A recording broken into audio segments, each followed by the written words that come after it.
আছে, ভাবনা কি আর আছে আমার। আমি মায়ের হাতে খাই পড়ি, মা নিয়েছেন আমার ভার। মাছে না আমি আছি, ভাবনা কি আর আছে আমার। আমি মায়ের হাতে খাই পড়ি, মা নিয়েছেন আমার ভার। মাছে না আমি আছি, ভাবনা কি আর আছে আমার। ওরে সংসার পাকে ঘোর বিপাকে, যখন দেখি অন্ধকার। ওরে সংসার পাকে ঘোর বিপাকে, যখন দেখি অন্ধকার। সেই ঘোর আধারে মামারে, ঘোর আধারে মামারে পানি শোনায় বারে বার।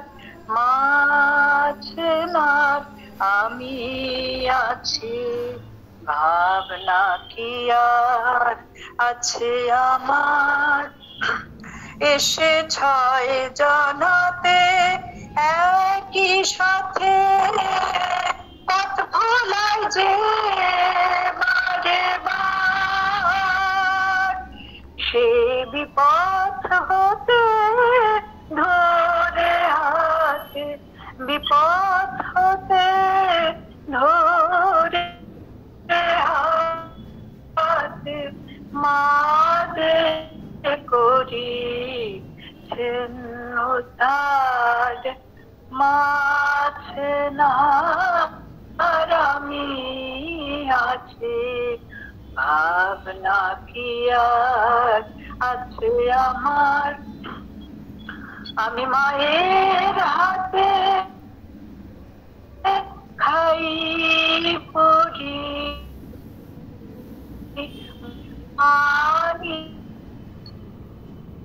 নিয়েছেন আমার ভার। মা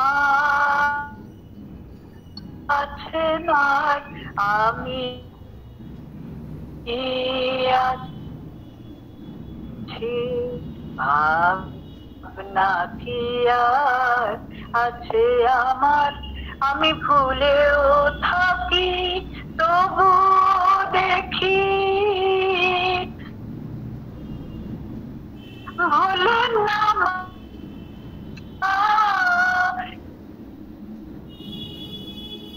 একটি বার।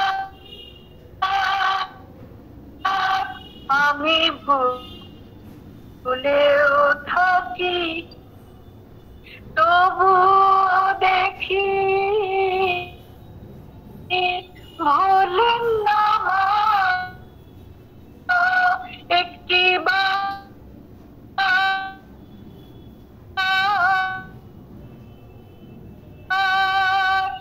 এমন স্নেহের আকার কে আছে আর আমি আছি, মাছে না আমি আছি, ভাব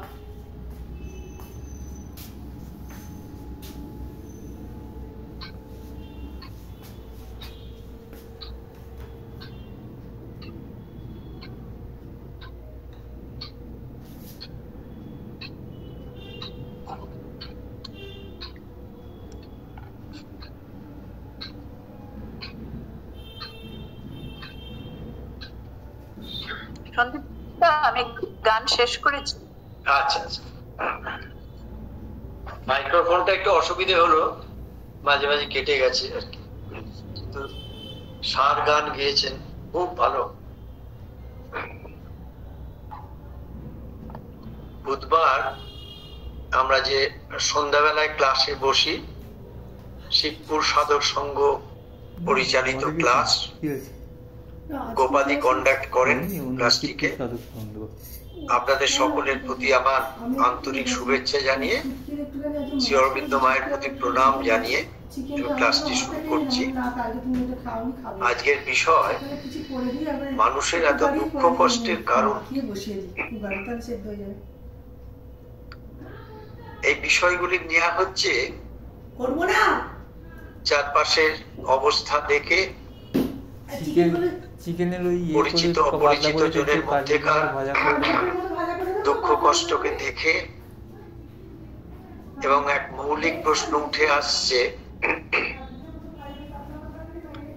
যে আমরা তো আধুনিক প্রগতিশীল মানুষ, জীবনে প্রচুর উন্নতি করেছি, জগতে প্রচুর উন্নতি করেছি, অথচ এত দুঃখ কষ্ট নিয়ে মানুষ কি করে চলছে, এবং এর কারণই বা কি, এর সমাপ্তি কোথায়?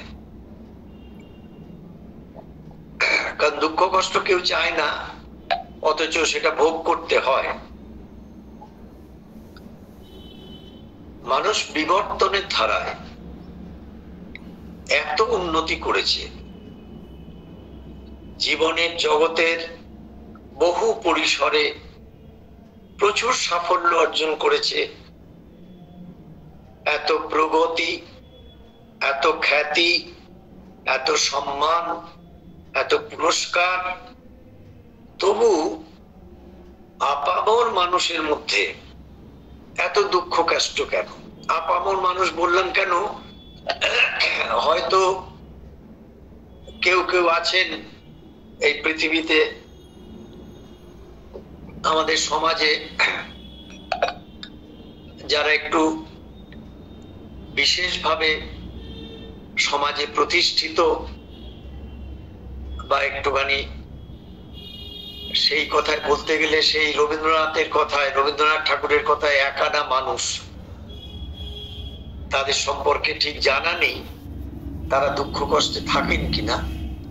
কিন্তু চারপাশে তাকালে বোঝা যায় মানুষ দুঃখ কষ্টে আছেন, বিভিন্ন ধরনের দুঃখ কষ্টে আছেন। এবং শুধু তাই না, এখনো বহু মানুষ আছেন যাদের প্রতিদিনের জীবনকে সুষ্ঠুভাবে চালানোর অবস্থাটাই নেই, সুস্থতা নেই, অর্থ নেই, শিক্ষা নেই, চেতনা নেই। এই এতগুলো নেই নেই বলতে বলতে দেখা যায় মানুষের জীবনের জন্ম থেকে মৃত্যু পর্যন্ত এই যে চলমান একটা অগণিত মানুষের জীবনের স্রোত, তার মধ্যে সত্যি বাস্তব যে জীবনকে আমরা চাক্ষুষ করি, তাতে আনন্দের থেকে দুঃখের ভাগই বেশি।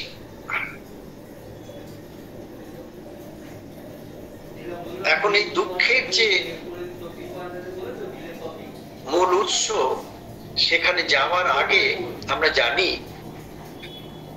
যে দার্শনিক ভাবে বলা হয়েছে, এবং সেটাও বাস্তব, যে মানুষের সমস্ত দুঃখ এই জন্ম, ব্যাধি, জরা, মৃত্যু, এই চক্রের মধ্যে ঘুরে বেড়াচ্ছে। জন্মালেই মানুষ হিসেবে বা জীব হিসেবে জন্মালেই সেখানে ব্যাধি, রোগ, অসুস্থতা আসবেই, এবং তার সাথে সাথে আরো বেশি যদি বয়সকালে বাঁচা যায় তাহলে জরা আসে, এবং শ্রীমদ্ ভাগবত গীতায় শ্রী ভগবান শ্রীকৃষ্ণ বলছেন জাতস্য হি ধ্রুব মৃত্যু, অর্থাৎ জন্মালে মরতেই হবে, কোনোভাবে রোধ করার কিছু নেই। এই সমস্ত সাধারণ জ্ঞান আমাদের মধ্যে আছে, আমরা সব জানি, কিন্তু তবুও আমাদের বিভিন্ন অবস্থায় জীবনের পরতে পরতে বিভিন্ন রকম দুঃখ এসে উপস্থিত হয়, কষ্ট এসে উপস্থিত হয়। সেটা শারীরও হতে পারে, মনের হতে পারে। আরেকটি স্তরকে আমরা জানি না, সাধারণভাবে সেটা নিয়ে আলোচনা হয় না। শ্রী অরবিন্দ খুব সুন্দরভাবে সেটাকে আমাদের কাছে তুলে ধরেছেন। সেটা হচ্ছে যে শরীর আর মনের মাঝখানে প্রাণ ও প্রকৃতি, সেখানেও দুঃখ কষ্টের অবস্থা আছে। কিন্তু আমরা এ কথা আগে শুনেই নিতে পারি যে মানুষের যে এত দুঃখ কষ্ট, তা দূর করার যত রকম প্রচেষ্টা বেশ বহুকাল ধরে মানুষ করে চলেছে, কিন্তু স্থায়ী সমাধান কিন্তু সেইভাবে পাওয়া যায় না, পাওয়া যাচ্ছে না। একেবারে যে কোনো প্রচেষ্টা হয় না বা হয়নি তা তো নয়, নিশ্চয়ই সার্বিক মঙ্গলের চেষ্টা করা হয় বা করা হচ্ছে, তবু মানুষ দুঃখ কষ্টের মধ্যে দিয়ে জীবন কাটাচ্ছে। যার যেখানে অভাব, কারোর টাকা পয়সার অভাব, কারোর শরীর স্বাস্থ্যের অভাব, কারোর মানসিক অভাব, আর এখন বিশেষ করে দেখা যায় একটা বয়সের পর নিঃসঙ্গতা, ভীষণ রকম একটা নিঃসঙ্গ অবস্থা। একাকী মানুষ এক একজন বাড়িতে রয়েছেন, তার সঙ্গ দেওয়ার কেউ নেই, বয়স হয়ে যাচ্ছে, ভীষণ দুঃখ কষ্ট, সবকিছু থাকা সত্ত্বেও মনের মধ্যে ভীষণ রকম এক যন্ত্রণা বোধ কাজ করছে। এই নিয়ে আমরা যদি ভাবতে শুরু করি, তাহলে প্রথমে এটা জেনে রাখা দরকার, শ্রী অরবিন্দ মায়ের আলোয় যত রকমের আমরা লেখা পাই, তাতে প্রথমেই এই জ্ঞানটি একটা সাধারণ জ্ঞান আমাদের মধ্যে আসা উচিত। সেটা হচ্ছে বাইরে থেকে মানুষ যতদিন সমস্ত সমস্যার সমাধান করার চেষ্টা করবে, কোনোদিনই সেই সমস্যার সমাধান হবে না। এইটা জানেন তো, এটা আমাদের রন্ধ্রে রন্ধ্রে ঢুকে গেছে। অমুকে আসবেন বা কারোর অপেক্ষায় রয়েছি, তিনি এসে সমাধান করে দেবেন। কখনো হবে না, কোনোদিন হবে না।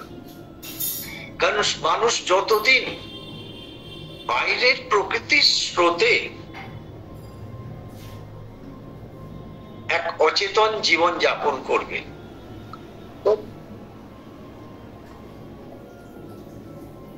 ততদিন মানুষের মধ্যে চিরকাল দুঃখ কষ্ট থাকবেই, এবং মানুষকে পেতেও হবে দুঃখ কষ্ট। এ কথা শুনলে অনেকে হয়তো সমালোচনা করবেন, এটা আবার কি কথা, জীবনকে তো বাস্তবোচিত ভাবে, ইন্দ্রিয়গত ভাবে, যুক্তির সাথে জীবনকে তো দেখছি আমরা, কেন সমস্যার সমাধান করা যাবে না? দেখুন, আমাদেরও তো অনেক বয়স হলো, এই বয়সের মধ্যে আমরা অনেক নৈতিকতা, অনেক আদর্শ, অনেক ধর্ম, অনেক কিছু দেখলাম, কিন্তু সেই অর্থে বলতে গেলে মৌলিক দিক দিয়ে মানুষের মধ্যে কিন্তু সেই রকম চেতনার উন্নত অবস্থা দেখা যাচ্ছে না। তাই মানুষ এখনো পর্যন্ত ওই যে বাইরে থেকে খুঁটে খুঁটে দুঃখ কষ্ট দূর করার চেষ্টা করছে, কোনোদিনই তা হবে না, অথচ সেই মোহের মধ্যে পড়ে রয়েছে। শ্রীরামকৃষ্ণ কাশীপুর উদ্যান বাটিতে বললেন, তোমাদের চৈতন্য হোক। এবং দক্ষিণেশ্বর কালী মন্দিরে আপনারা যদি যান, দেখবেন ঠাকুরের ঘরে চৈতন্য হোক, কথাটি লেখা আছে। আমাদের দেখে শুনে মুখস্থ করে কথামৃতর কোটেশন বলে, স্বামীজির বাণী বলে বলে ঠোঁটস্থ কণ্ঠস্থ মুখস্থ সব হয়ে গেছে, কিন্তু সত্যি করে চৈতন্য হোক এরকম একটি অধিকাংশ মানুষের খবর আমরা পাচ্ছি না। চারিদিকে একটা ভীষণ রকম বিপর্যয়, বিশৃঙ্খলা, সারা বিশ্ব জুড়ে মানুষের উপর হানাহানি, যুদ্ধ, ক্ষতি, মানুষকে বিভিন্নভাবে তার উপর অত্যাচার করা, বিনষ্টির একটা জায়গা আমরা দেখতে পাচ্ছি। এতৎ সত্ত্বেও আমাদের মধ্যে সেই জ্ঞানটি এখনো এসে পৌঁছয়নি বা পৌঁছয় না যে বাইরে থেকে প্রকৃতির স্রোতে অচেতন ভাবে ভেসে যাওয়া মানুষ কোনোদিন দুঃখ কষ্টের পারে যেতে পারে না, কোনোদিন চিরস্থায়ী শান্তি আনন্দ পেতে পারে না। এই জ্ঞানটি আগে হওয়া দরকার মনের কাছে, কারণ আমরা মননশীল জীব, মনের মধ্যে এই জ্ঞানটি আসার কথা। আর যখন এই জ্ঞানটি আসবে তখনই দেখা যাবে যে মানুষের মধ্যে, প্রত্যেক মানুষের মধ্যে, যদি এখন ধরুন মোটামুটি ভাবে একবারে সম্প্রতি যে স্ট্যাটিস্টিক্স, সারা পৃথিবীতে 700 কোটি মানুষ যে বলা হচ্ছে, সে সমস্ত মানুষের ক্ষেত্রে বলা যেতে পারে দুটি ধারা রয়েছে এবং দুটি ধারায় কাজ করছে।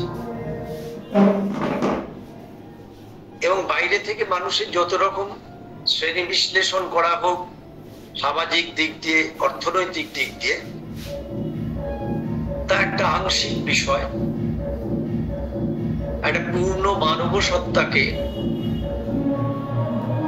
যদি একবারে পূর্ণ জ্ঞানের মধ্যে দিয়ে দেখা যায়, তাহলে দেখা যাবে সমস্ত মানুষের মধ্যে দুটি ধারা কাজ করছে।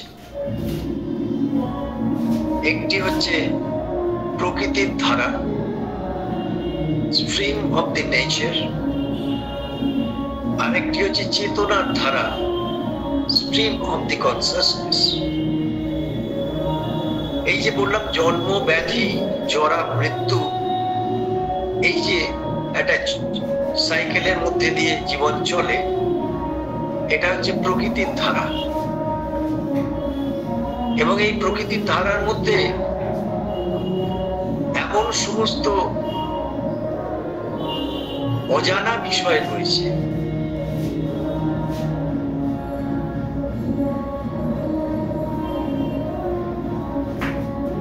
পাঠ্যপুস্তক এবং সিলেবাস ওরিয়েন্টেড যে স্কুল, কলেজ, বিশ্ববিদ্যালয়ের যে শিক্ষা, তার মধ্যে দিয়ে সেই জ্ঞান আনা যায় না, আসে না। সেখানে অনেক বিষয়ের ইনফরমেশন থাকতে পারে, কিন্তু প্রকৃত জ্ঞান জীবন সম্পর্কে, জগৎ সম্পর্কে আসে না। তাই বাইরের দিক দিয়ে অনেক শিক্ষিত মানুষ তারা নিজেরা স্বীকার করে নেন একটা সময়ের পরে যে জীবনটাকে ঠিক বোঝা হলো না, এখনো বুঝতে পারলাম না। এই প্রকৃতির ধারা যেটা স্ট্রিম অফ দি নেচার, এটা কিন্তু আমরা তো বুঝতে পারি, কারণ এটা আমাদের মনের, প্রাণের এবং শরীরের সাথে এত ওতপ্রোতভাবে জড়িত যে প্রতিদিনের জীবনে কিছু না কিছু সময় আমরা তার প্রভাবকে নিজেরাই বুঝতে পারি।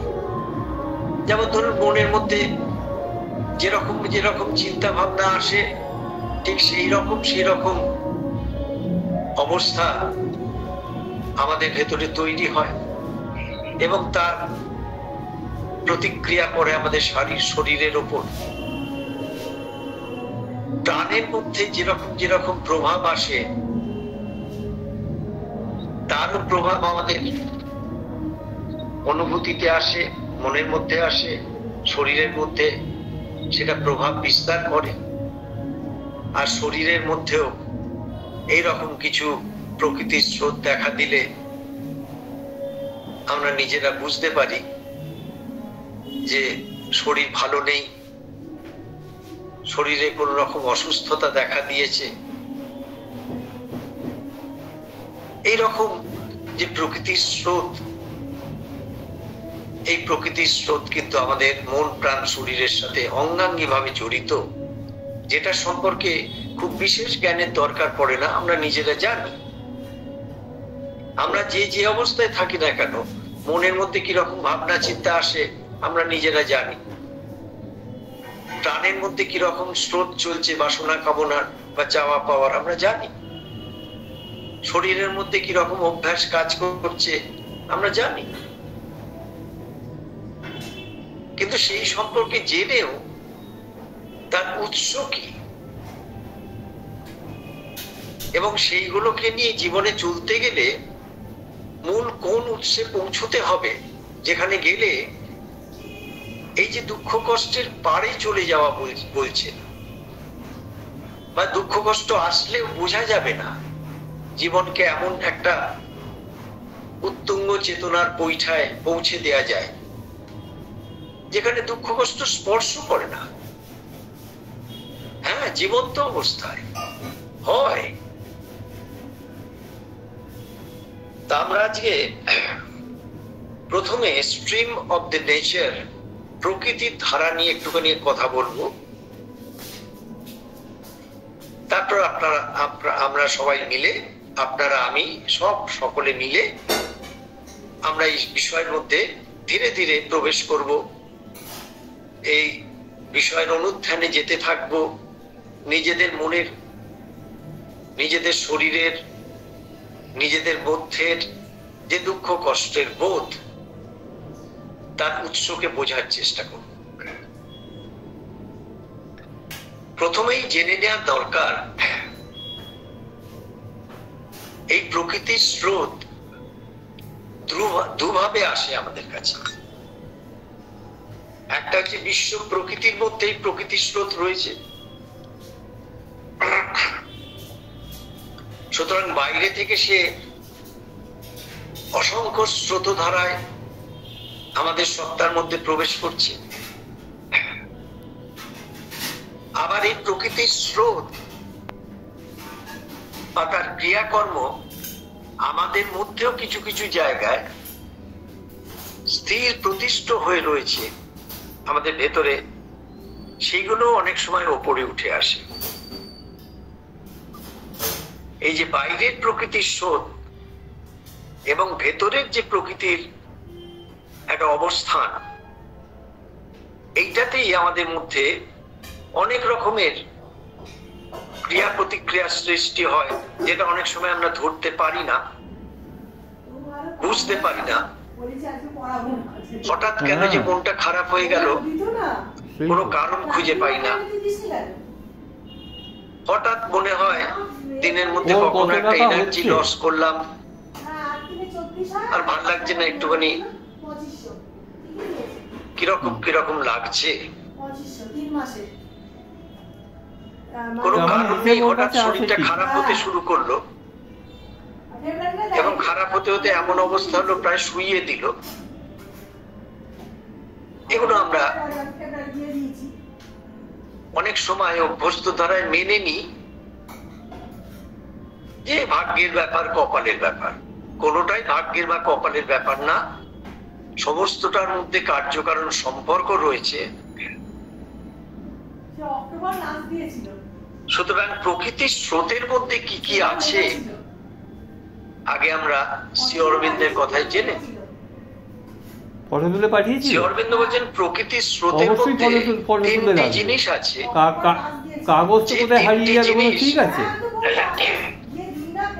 আমাদের জীবনকে মূল যে উৎস তার থেকে সরিয়ে নিয়ে এসে, তুমি ফেলে দাও তাহলে তো তুমি বোঝো, আমি এসে বুঝবো না। প্রায়শই তুমি ফেলে দেবে, তুমি বুঝবে। নিম্নাভিমুখী করার স্রোতের মধ্যে নিয়ে চলে যাচ্ছে। এই তিনটি জিনিসের এক নম্বর হচ্ছে অসত্য বা ফলসহুড বলা যায়, 2 নম্বর হচ্ছে অজ্ঞান, ইগনোরেন্ট, 3 নম্বর হচ্ছে অদিব্য, আনডিভাইন।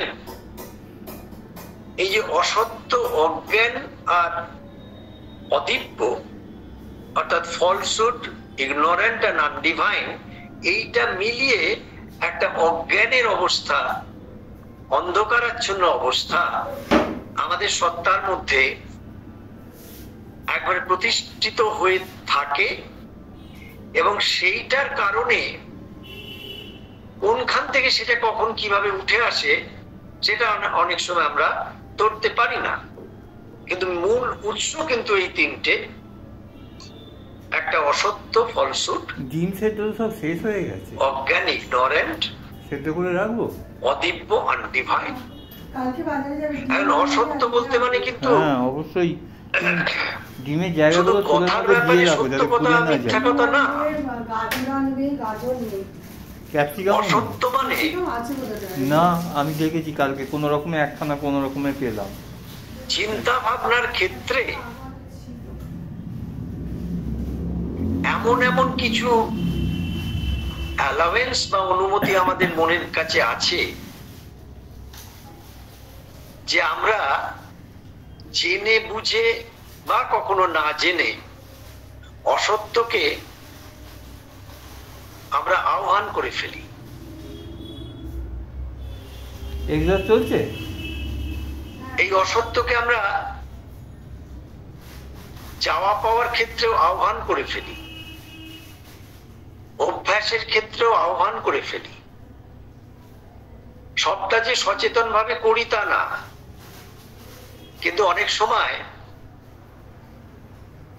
জেনে বুঝেও করি, কারণ প্রকৃতির যে স্রোতধারা সেখানে আমরা অনেক সময় অসহায় হয়ে পড়ি, সেইটুকু পোটেনশিয়ালিটি বা ক্ষমতা থাকে না যে তাকে রোধ করে, তাকে অতিক্রম করে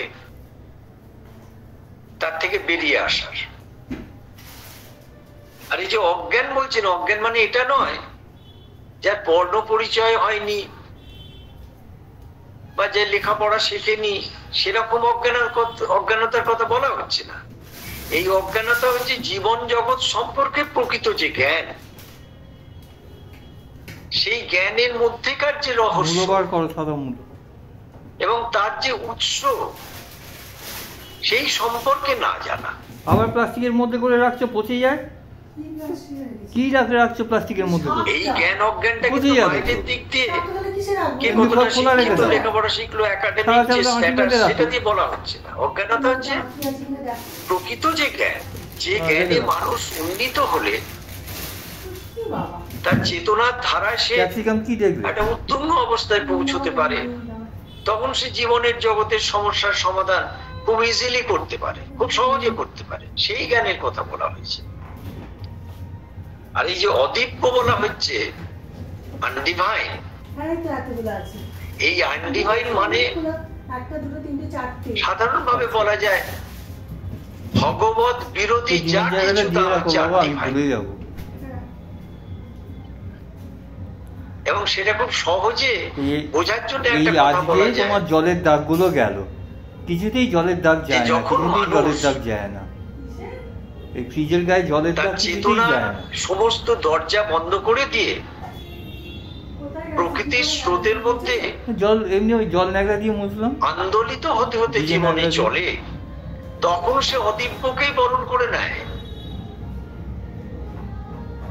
সেখানে মুখে ভগবান থাকলেও ভগবানের সাথে কোনো সম্পর্ক সেখানে থাকে না। এই যে অসত্য, অজ্ঞান, অদিব্য যেমন বাইরে থেকে স্রোতের মতো ঢুকছে, তেমনি ভেতরেও আমাদের মধ্যে অবস্থানে আছে, এবং এটা সব মানুষের মধ্যে আছে।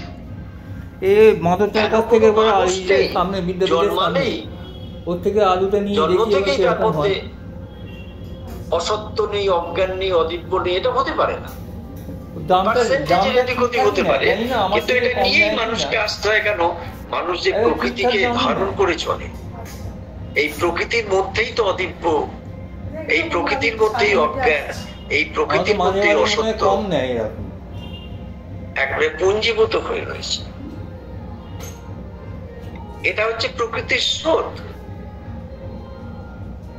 Stream of the nature. এটা সম্পর্কে বোঝার খুব অসুবিধে নেই, আমরা খুব ভালো বুঝি।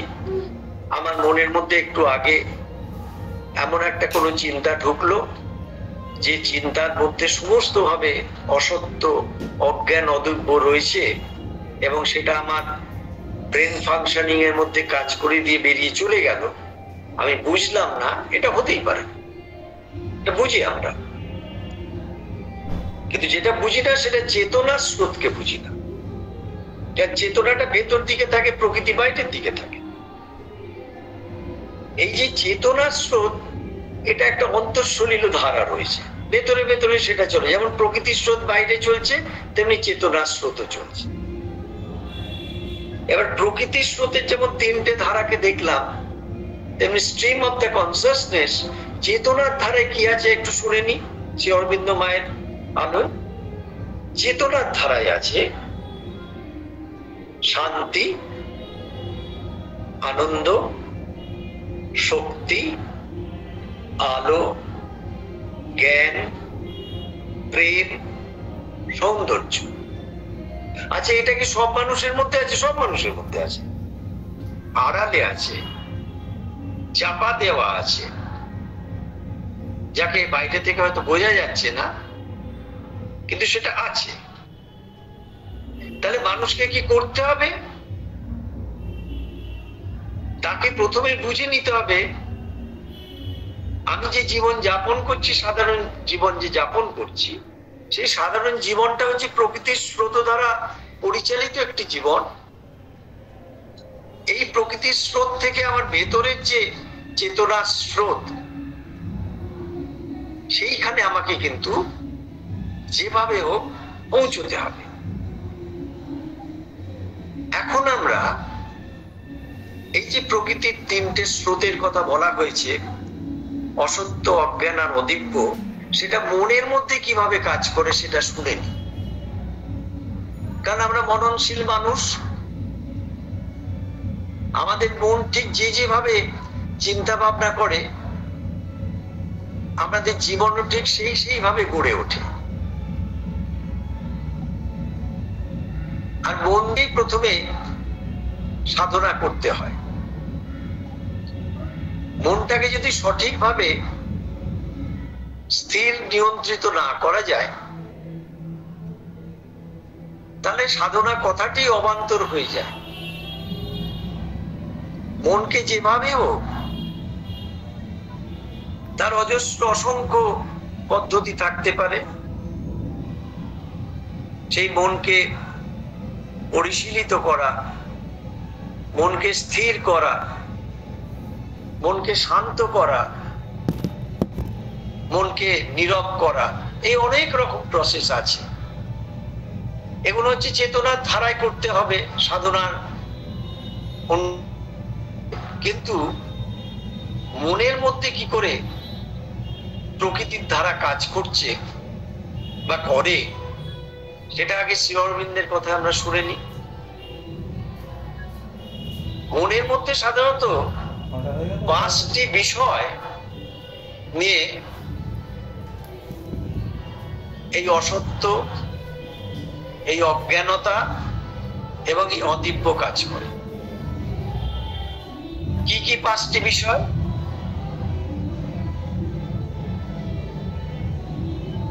পাঁচটি বিষয় হচ্ছে, প্রথম হচ্ছে ধারণা, আইডিয়া। দ্বিতীয় হচ্ছে অভিমত বা অপিনিয়ন, বা ধরুন মত বলি, আমরা বলি না আমার মত এইটা সেইটা, অপিনিয়ন। আচ্ছা, আমি একটুখানি দরজা বন্ধ করতে হবে, মা সরস্বতীর ভক্তরা বেরিয়ে পড়েছেন, বিরাট প্রসেশন।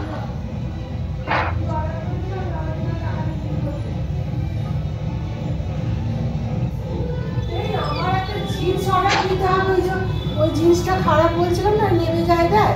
আর একটা বড় দেখে এরকম লম্বা দেখে জিনিস অর্ডার দাও না গো, ও 500 টাকা দিয়ে একটা একটু ভালো দেখছি, তো বলো না ওকে যদি অর্ডার দিয়ে দেয় আমার সাইজে, টাকা দিয়ে দাও। জেনে নি। হ্যালো, তো বলে একটা জিনিস শোনা যাচ্ছে তো? কারণ ওইখানে গেলে তো লাগে জিনিসটা খারাপ। আমরা প্রথমে জেনে নিই আমাদের যে মন রয়েছে, এই মনের সম্পর্কে আমাদের জানা নেই। আমরা শুধু জানি মন আছে, কারণ মনকে তো স্পর্শ করা যায় না, মনকে তো হাত দিয়ে ছোঁয়া যায় না। কিন্তু আপনার মন, আমার মন, আর একজনের মন, তারা কিন্তু বুঝতে পারে মনের অবস্থাটা কি, গতিটা কি, অনুভূতিতে আসে সেটা। মন তো আর শরীরের মতো স্থূল নয়, সূক্ষ্ম। কিন্তু মনের মধ্যে শ্রী অরবিন্দ বলছেন 5টি বিষয় রয়েছে। একটি হচ্ছে ধারণা, আইডিয়া, প্রত্যেক মানুষের নিজস্ব একটি ধারণা থাকে। একটি অভিমত, ওপিনিয়ন, একটি পক্ষপাত, প্রেফারেন্স, 3 নম্বর এটা। 4 নম্বর হচ্ছে অভ্যাস, হ্যাবিটস, আর পরিকল্পনা, কনস্ট্রাকশনস। এই 5টি বিষয় নিয়েই এই আমাদের সাধারণ মন প্রকৃতির স্রোতধারায় চলেছে। যে কোনো বিষয় যেটা আমরা ইন্দ্রিয়গতভাবে চাক্ষুষ করছি বা পঞ্চেন্দ্রিয়ের মধ্যে দিয়ে আমাদের বোধের মধ্যে আসছে, সেই সব বিষয়ে আমাদের প্রত্যেকের একটা না একটা কিছু ধারণা গড়ে ওঠেই। এখন সেই ধারণাটা তার কিন্তু ঠিক সেই রকম প্রকাশের ক্ষেত্রটাও আসবে। আমার আপনার সম্পর্কে ধারণাটা যদি খারাপ হয়, স্বতঃস্ফূর্তভাবে অটোমেটিক্যালি আপনার প্রতি আমার একটা দুর্ব্যবহার বা বাজে ব্যবহার আসবে। আর আপনার প্রতি যদি ধারণা ভালো হয়, এই আমার মধ্যে আবার একটা ভালো ব্যবহার আসবে। অদ্ভুত একটা সাইকোলজিক্যাল প্রসেস আমাদের মধ্যে অজান্তে কাজ করে দেয়। এই যে ধারণা সম্পর্কে আগে জানার দরকার, এই ধারণাটা আসে কোথা থেকে, এর সোর্স কি? ধারণা আসে বংশগতি, হেরিডিটি, পরিবার, ফ্যামিলি, পরিবেশ, এনভায়রনমেন্ট ইত্যাদি থেকে আসে, এবং এসে মনের চিন্তা ভাবনার ক্ষেত্র তৈরি হয় এখান থেকে। এবং তার মধ্যে অনেক কিছুর মিশ্রণ থাকে। যেমন ধরুন কোন নৈতিক বোধ থাকে, পারিবারিক কারণে নৈতিক বোধ শেখানো হয়, ধর্মীয় বোধ থাকে, কোন আদর্শগত বিষয় থাকে, এইসব মিশ্রিত থাকে। এবং ইন্দ্রিয়গত যেসব ক্রিয়া প্রতিক্রিয়া, সেগুলির মধ্যে এই অসত্য, অজ্ঞান এবং অদিব্য মিলেমিশে একাকার করে একটা ধারণা বা আইডিয়া তৈরি করে। এখন আমাদের অনেকের মধ্যে এরকম আছে যে ভালো ধারণা, এটা খারাপ ধারণা, ওটা ভালো ধারণা। কিন্তু এটা জেনে রাখতে হবে, কোনো ভালো ধারণাই পূর্ণ সত্যের প্রকাশ করতে পারে না, আর খারাপ ধারণা তো ছেড়েই দিন, তার তো কোনো ক্ষমতাই নেই কোনো সত্যের প্রকাশ করার। তা শ্রী অরবিন্দ কি বলছেন দেখুন, তাহলে আমরা বুঝতে পারবো প্রকৃতির স্রোতের মধ্যে দিয়ে থাকার ফলে এই দুঃখ কষ্ট কি গুণে আসে। শ্রী অরবিন্দ বলছেন the idea is not enough, অর্থাৎ এই যে ধারণা মানুষের, এটা খুব বেশি কিছু না। It gives only half light, অর্থাৎ এটা যেটা বস্তু সম্পর্কে, মানুষ সম্পর্কে, বিষয় সম্পর্কে, ঘটনা সম্পর্কে যেটা জানায় আমাদের, সেটা একটা অর্ধ আলোকিত বিষয়, সবটা আমাদের সত্যটা জানায় না। You must get to all the truths that lies behind the idea. তুমি যদি সম্পূর্ণ সত্যকে জানতে চাও বা জানতে হবে, তোমাকে এই ধারণার পেছনে গিয়ে, কিন্তু যে ধারণাটা আসছে তার পেছনে যে সত্য লুকিয়ে রয়েছে, যে শক্তি লুকিয়ে রয়েছে, সেগুলো থেকে। এবং কারা থাকে সেখানে, দ্য অবজেক্ট টুগেদার, এই যে আইডিয়া বা ধারণার পেছনে যেগুলো থাকে সেগুলো শ্রী অরবিন্দ কত সুন্দরভাবে দেখিয়েছে, এবং সেগুলো জীবন্ত সব ব্যাপার, লিভিং ব্যাপার। সেটা কি না, প্রথম বিইং, সত্তা, দ্বিতীয় কনসাসনেস, চেতনা, 3 নম্বর ফোর্স, শক্তি। এই তিনটে, এই ত্রয়ী হচ্ছে একটা রহস্যের বিষয়। বলছেন this is the triple secret. এটা এই ত্রয়ী যে রহস্য, এইটাই কিন্তু সমস্ত চেতনার ধারায় যেগুলোকে আমরা দেখতে পাচ্ছি না, বুঝতে পারছি না, বাইরে থেকে একটা আইডিয়া করে নিচ্ছি, তার পেছনে এগুলো থাকে। এমন এমন সত্তা থাকে, তারা এসে আমাদের মধ্যে কিছু জিনিস ঢুকিয়ে দিয়ে চলে যায়, চেতনা ঢুকিয়ে দিয়ে চলে যায়, শক্তি ঢুকিয়ে দিয়ে চলে যায়, আমরা বুঝতে পারি না। আমরা উপর ভাষা একটা ধারণা নিয়ে যে কোনো মানুষকে বিচার করি, যে কোনো বস্তুকে বিচার করি, যে কোনো ঘটনাকে বিচার করি, যে কোনো বিষয়কে বিচার করি। যার জন্য আমরা সত্যি পৌঁছতে পারি না, এবং সেই ধারণাটা ভেঙে গেলে আবার আমাদের দুঃখ কষ্ট হয়। জানি আমার ধারণাটা আমি করেছিলাম, সেটা মিলল না, তাহলে দুঃখ কষ্টের কত রকম উৎস দেখো। তারপর বলছেন so long as the outer mind is not quiet, it is impossible for the intuition to develop. অর্থাৎ যতক্ষণ পর্যন্ত এই বাইরের মনটা শান্ত না হয়, এইটাই মস্ত বড় সাধনার বিষয়। মন যদি শান্ত না হয়, মন যদি একাগ্র না হয়, তাহলে সেই মনের মধ্যে কখনোই সত্য ফুটে উঠতে পারে না। এখানে এই যে বলছেন it is impossible for the intuition to develop, এই ইনটুইশন হচ্ছে বোধির ক্ষেত্র, যেখানে কিন্তু সত্য সব একবারে সংরক্ষিত হয়ে রয়েছে। এই ইনটুইটিভ মাইন্ড ছাড়া সত্যকে জানা যায় না।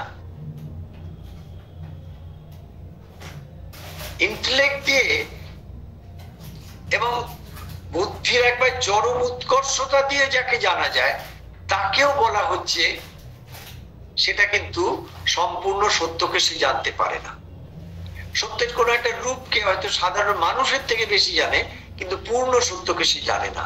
একমাত্র ইনটুইটিভ মাইন্ড, বোধি মন থেকে সেই সত্য আমাদের এই সাধারণ মনের মধ্যে প্রতিভাত হতে পারে।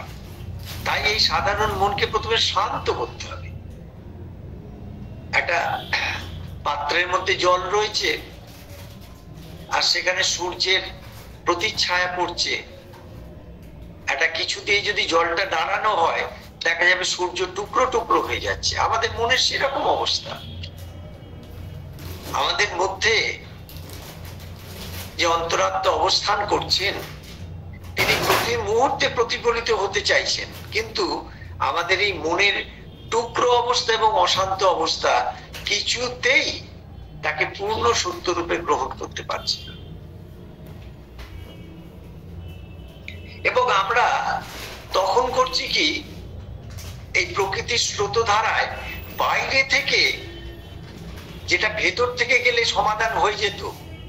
কারণ মানুষ যতক্ষণ না তার স্বরূপে পৌঁছচ্ছে, ততক্ষণ কিছুতেই সে দুঃখ কষ্ট থেকে মুক্তি পাবে না।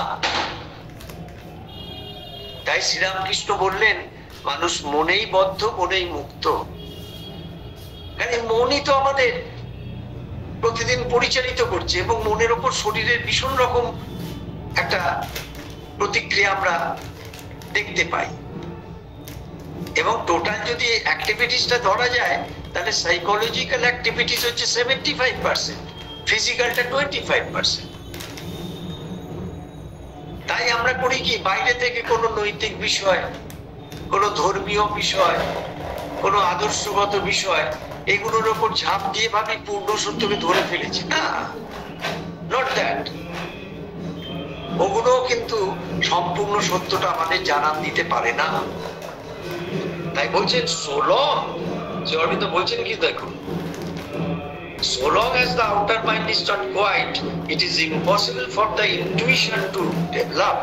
যতক্ষণ না মন শান্ত হচ্ছে, ততক্ষণ তোমার মধ্যে বোধির যে মন, তা উন্নত হচ্ছে না। এরপর কি বলছেন? দ্য ডিভাইন ট্রুথ, অর্থাৎ ভগবানের যে সত্য, প্রকৃত যে সত্য, যে সত্যটা আমার আপনার জীবনের জন্য, সকলের জন্য শাশ্বত সত্য, is greater than any religion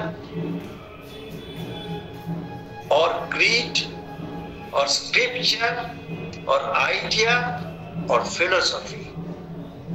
তাহলে আমরা বাইরে থেকে দেখুন, এই প্রকৃতির স্রোতধারায় সারফেস এরিয়া থেকে কোন ধরনের ধর্ম, কোন ধর্মমত, কোন ধরনের শাস্ত্র বা কোন ধরনের আদর্শ বা কোন ধরনের দর্শনকে ধরে আমরা ভাবছি বোধহয় ভগবানের সত্যে পৌঁছে গেছি। না,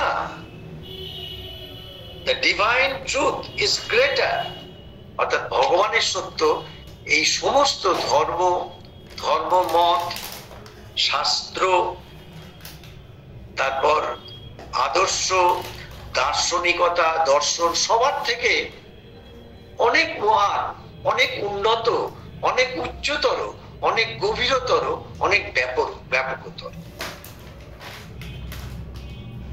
এখনো পর্যন্ত মানুষ ওই চৈতন্যে বলেছিলেন চৈতন্য হও, খুব সংখ্যায় খুঁজলে বলা উচিত না, পাওয়া খুব মুশকিল হবে, কোটিতে যদি আমরা গুটি হিসেবে দেখতে পাই। এই যে ধারণা বা অভিমত তৈরি হয়, সেখান থেকে ধারণা থেকে আমাদের মতামত আসে বা ওপিনিয়ন আসে। আমার ধারণা থেকে আমার এই মত, এবং আমার এই মত আমি সকলের উপর চাপাতে চাই, কারণ আমার মতটাই আমার কাছে শ্রেষ্ঠ মত। আমি আমার মতকে সমস্ত মানুষের ওপর চাপিয়ে দিয়ে আমি সেই মতের প্রতিষ্ঠা করতে চাই। এটা হচ্ছে অভিমত বা ওপিনিয়ন। এটাও একটা মিথ্যা, এটাও একটা অসত্যের বিষয় মনের দিক দিয়ে। কি বলছেন? Most people who have not knowledge, কথা শুনুন, অনেকে কিন্তু গায়ে লাগবে, কারণ আমরা সত্যি করে যারা খুব নিজেদের সুশিক্ষিত মনে করি, সমাজে একটু মোটামুটি ভালোভাবে খেয়ে পড়ে থাকা মানুষ, কিছুটা প্রতিষ্ঠা পেয়েছি, আমাদের তো ইগোতে লাগবে, অহংয়ে লাগবে। মোস্ট পিপল, শ্রী অরবিন্দ বলছেন, most people who have not knowledge, অধিকাংশ মানুষ যাদের কোনো জ্ঞান নেই। এই জ্ঞান মানে কিন্তু কোনো সাবজেক্টিভ জ্ঞানের কথা বলছেন না, আমরা যে বইপত্র পড়াশোনা করি সেই সবের কথা বলছেন না। প্রকৃত যে জ্ঞান, যে জ্ঞান পেলে মানুষের জীবন মহান হয়ে যায়, মানুষ দুঃখ কষ্টের পারে চলে যায়, যে মানুষের কাছে গেলে মানুষ শান্তি পায়, সেই জ্ঞানের কথা বলছেন।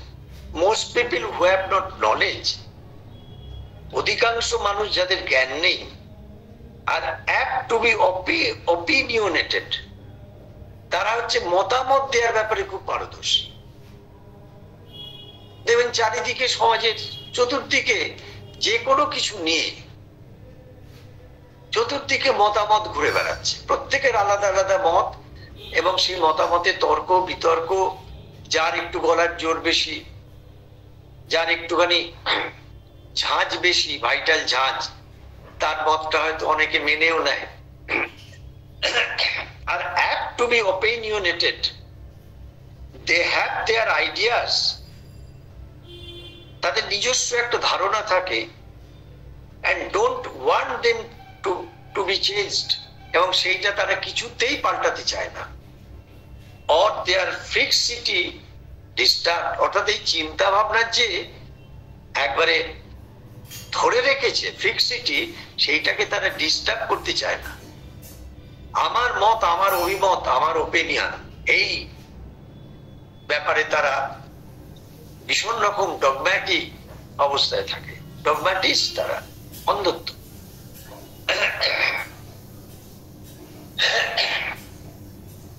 এরপর বলছেন 2 নম্বর হলো মনের ক্ষেত্রে। এরপর বলছেন পক্ষপাত, প্রেফারেন্স। এটা সত্যি কথা বহু জ্ঞানী মানুষের মধ্যেই থাকে। তারা কোনো না কোনো ভাবে পক্ষপাতিত্ব করেনি, এবং পক্ষপাতিত্ব আমরা বিভিন্ন ক্ষেত্রে, সমাজের ক্ষেত্রে দেখতে পাই।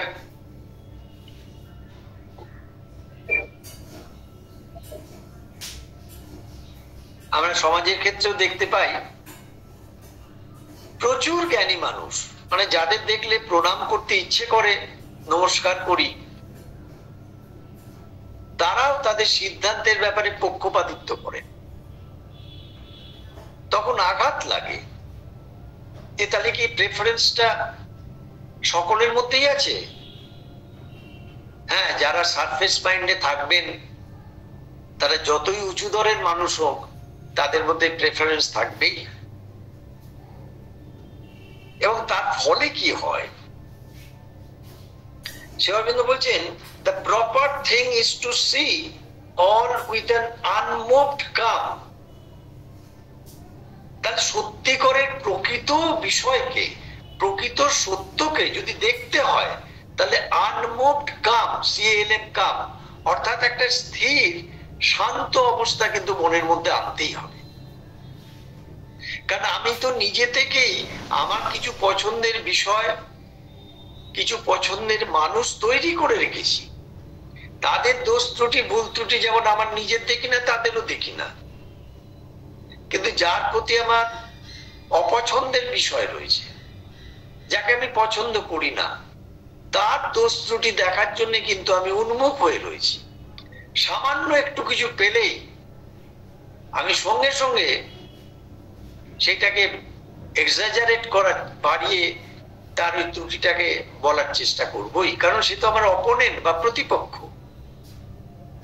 সুতরাং unmoved come of the mind, মনের একটা স্থির শান্ত অবস্থা না থাকলে প্রপার থিং, সত্যিকারের যে বিষয়, সত্যকে জানা, নিরপেক্ষ অবস্থায় তার সিদ্ধান্তে আসা সম্ভব না। কি বলছেন? Both the good and bad as a movement of nature of the surface. এই যে আমরা বলি ভালো মন্দ, এটাও সারফেস নেচার বা প্রকৃতির উপরিভাগের একটা স্রোত। যেটা আমার কাছে ভালো সেটা আপনার কাছে খারাপ হতেই পারে। কারণ মানুষের তার সমস্ত জন্মের মুহূর্ত থেকে যেভাবে সে গ্রোমিং হচ্ছে, বেড়ে উঠছে, তার মধ্যেকার সমস্ত বিষয়গুলি তার পারিবারিক কারণে, তার পরিবেশের কারণে, তার বংশানুক্রমিক কারণে, তার শিক্ষাগত কারণে, তার মধ্যে এমন এমন কিছু গড়ে উঠছে যে সেখান থেকে সে মনে করছে এটা ভালো, ওটা মন্দ। আবার অন্য কোনো পরিসরে সেই ভালোটাই খারাপ হতে পারে, খারাপটাই ভালো হতে পারে, কারণ এগুলো রিলেটিভ, আপেক্ষিক। তাই একটা unmoved come of the mind, একটা খুব স্থির, যার মধ্যে কোনো প্রতিক্রিয়া নেই, এরকম কোন মন, খুব শান্ত, তিনিই কিন্তু একমাত্র নিরপেক্ষ সিদ্ধান্ত দিতে পারে। But to do this truly without error or egoism or wrong reactions, কিন্তু এটা করতে গেলে ভুল ছাড়া নির্ভুল হতে হবে, অহং বর্জিত হতে হবে, এবং কোন রকম ভুল প্রতিক্রিয়া রাখা যাবে না। needs a consciousness and knowledge, এবং তার জন্য দরকার একটা উচ্চতর চেতনা এবং জ্ঞান। That is not personal or limited. সেই যে উচ্চতর চেতনা এবং জ্ঞান, সেটা কিন্তু ব্যক্তিগত বা সীমাবদ্ধ ক্ষেত্রে আটকে থাকবে না। তাই যে কোনো মহান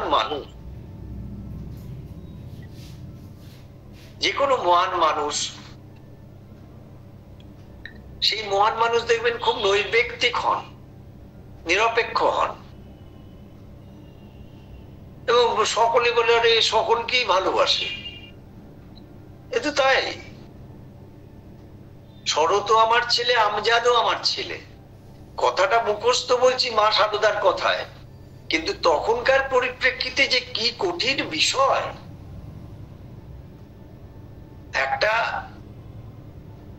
মুসলিম ছেলেকে নিজের ছেলে মনে করা বা বলা অন্তর দিয়ে, এটা একমাত্র আদ্যাশক্তি জগন্মাতাই বলতে পারেন। কারণ আমাদের সমস্ত সত্তার মধ্যে চুল চুল করে একবারে আলাদা আলাদা করা রয়েছে, এবং এত সূক্ষ্মতার আলাদা রয়েছে, অনেক সময় বুঝতে পারি না, ধরেই নি এটা আমার, ওটা আপনার, আর একটা তার। এটা আমরা নিজেরা পক্ষপাতিত্ব করি, প্রেফারেন্স করি এটা। এরপর বলছেন অভ্যাস, হ্যাবিটস, 4 নম্বর। এক একজনের মন এক এক রকম ভাবে চিন্তা করতে অভ্যস্ত। একই জিনিসের বিষয়ে আপনি একরকম ভাবে চিন্তা করবেন, আমি আর এক রকম ভাবে করব। এই যে মানুষ অভ্যাসের ধারা যেটা চলে, সেটা কিন্তু এই ধারণা, অভিমত, পক্ষপাত মিলেমিশে থাকে। তাই শ্রী অরবিন্দ প্রথমেই কি বলছেন সাধনা করতে গেলে? ডিট্যাচ ইয়োরসেলফ ফ্রম ইট, এর থেকে আলাদা হও। The habitual movement of thoughts, তোমার মধ্যেকার যে চিন্তা ভাবনার অভ্যাসগত ধারা, তার থেকে আলাদা হও, তফাতে যাও। Make your mind external to it, এবং তোমার মনটাকে ওর থেকে আলাদা করে নাও, ওইটাকে বাইরে করে দাও। Something that you can observe as you observe things occurring in the street. এই মনের মধ্যে যে চিন্তা ভাবনা আসছে, এগুলোকে মনে করো রাস্তাঘাটে কোনো কিছু একটা ঘটনা ঘটছে, সেইটাকে তুমি মন থেকে আলাদা করো। স্টেপ ব্যাক ইনটু ইয়োরসেলফ, তোমার মনকে ভেতরে নিয়ে যাও, সেখানে একটা সাক্ষী মন তৈরি করো, আর বাইরের যে মন, তার মধ্যে চিন্তা ভাবনা চলছে, সেটাকে মনে করো রাস্তার কোনো ঘটনা ঘটছে। নিজেকে এইভাবে তৈরি করো, এইভাবে ভেতরে ঢোকো। So long as you do not do that, it is difficult to be the mind's master. এটা যদি না করতে পারো, তাহলে তুমি কখনোই মনের কর্তৃত্ব করতে পারবে না। সবসময় মনের মধ্যে যা চিন্তা ভাবনা আসবে, সেটা তোমাকে আন্দোলিত করবে, তোমাকে প্রভাবিত করবে, তোমাকে করায়ত্ত করে কৃতদাস করে রাখবে। আর 5 নম্বর হচ্ছে পরিকল্পনা, মনের পরিকল্পনা, কনস্ট্রাকশন। এই যে ধরুন ধারণা, অভিমত, পক্ষপাত, অভ্যাস, এইসব নিয়ে এবার একটা কনস্ট্রাকশন আমাদের মনের মধ্যে আমরা গড়ে তুলি, এবং সেটা এত রিজিড, ভাঙা মুশকিল হয়। কি বলছেন? এবং এর ফলে হয় কি বলছেন? Your mind is too active, তোমার মন ভীষণ সক্রিয়। ফ্লেক্সিবল করতে বলছেন মনকে, মানে এত সক্রিয়, আমি ধরে নিয়েছি যে এটা এই, ওটা তাই, এইটার মধ্যে আরো কিছু আছে, ওইটার মধ্যে আরো কিছু আছে, সেটা না, এটা এই, ওটা তাই।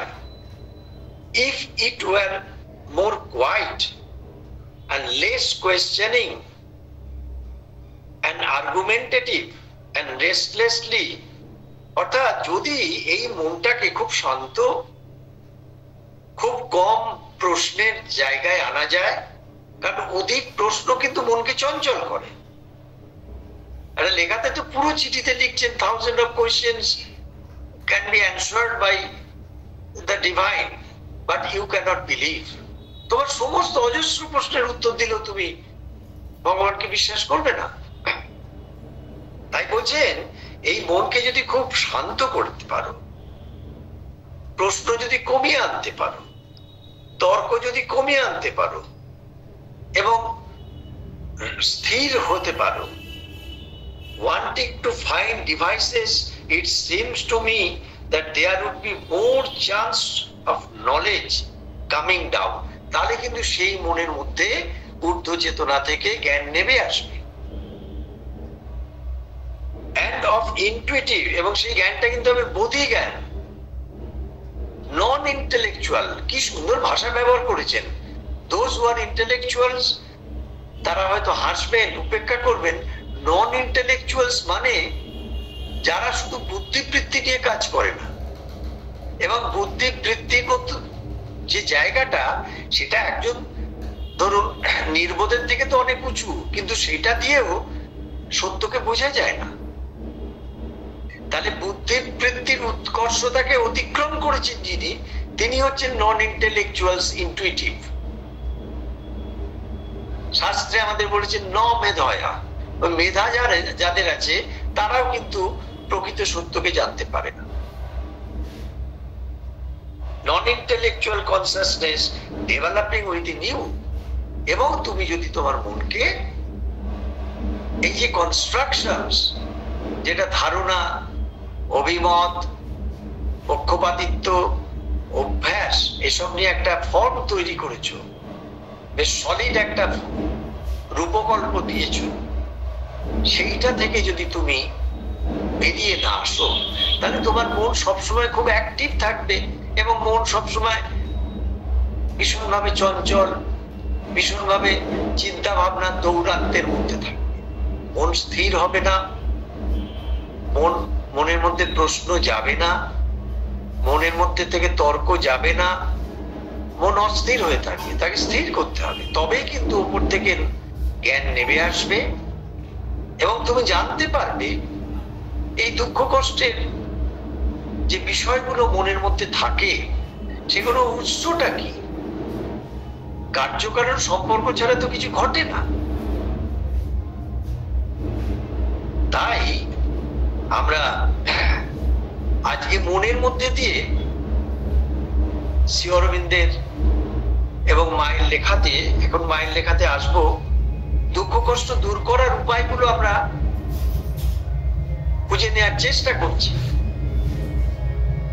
এবং কি করে কনসাসনেসের বা চেতনার আলো, শান্তি, আনন্দ, শক্তি, জ্ঞান, প্রেম, সৌন্দর্যকে আনা যায় সে নিয়েও আমরা আসবো আলোচনায়। কিন্তু মায়ের একটি লেখা দিয়ে বলি, মা কি সুন্দর বলছেন, আমরা ভগবান ভগবান করি, মা কি সুন্দর বলছেন। দেখুন, প্রশ্ন করছেন, does one enter a temple with dirty feet?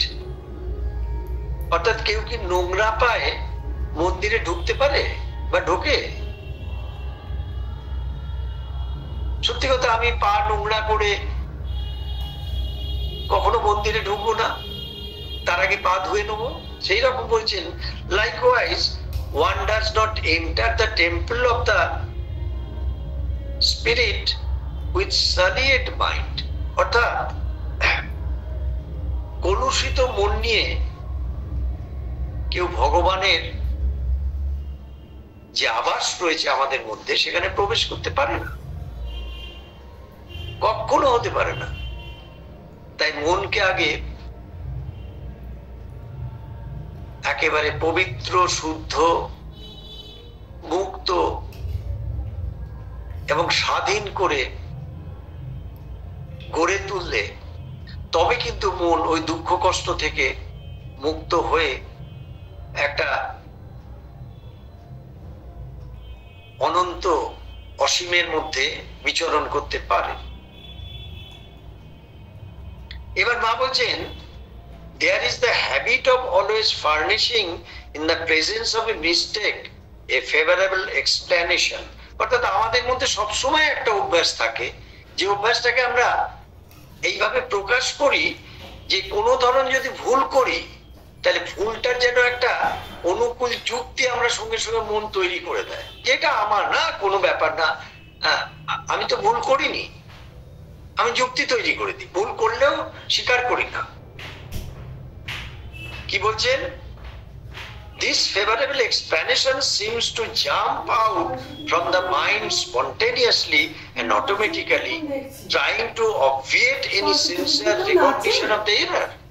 এই যে একটা নিজের মধ্যে একটা অনুকূল ব্যাখ্যা তৈরি করা হয় নিজের ভুলকে এড়িয়ে যাওয়ার জন্য, সেইটা করে, সেইটার জন্য করে কি মনের মধ্যে একটা যেন খুব লাফিয়ে উঠে বা স্বতঃস্ফূর্ত ভাবে একটা ওই রকম ব্যাখ্যা বেরিয়ে আসে যাতে আমার ভুলটাকে আমি চাপা দিতে পারি। তা আমি যদি নিজের ভুল নিজে চাপা দিয়ে রাখি, নিজের মধ্যে মিথ্যেকে পুষে রাখি, নিজের মধ্যে সমস্ত রকম অসত্য, অজ্ঞান, অদিব্যকে পুষতে পুষতে জীবনে চলি, প্রতিদিন লালন পালন করি, কি করে আমি দুঃখ কষ্ট থেকে অব্যাহতি পাবো? কারণ ওগুলোই তো দুঃখ কষ্টের কারণ। দুঃখ কষ্টের কারণ হচ্ছে ওইগুলোই, যে অসত্য সমস্ত পরিবেশের মধ্যে, সমাজের মধ্যে, সর্বত্র একেবারে ভীষণ রকম ভাবে, ওতপ্রোত ভাবে আকাশে বাতাসে বিষ নিঃশ্বাসের মতো ঘুরে বেড়াচ্ছে, যে অজ্ঞান ঘুরে বেড়াচ্ছে, যে অদিব্য ঘুরে বেড়াচ্ছে, এই সমস্ত নিয়ে আমার মন যদি চলে, তাহলে আমি কি করে দুঃখ কষ্ট যন্ত্রণা থেকে মুক্তি পাব?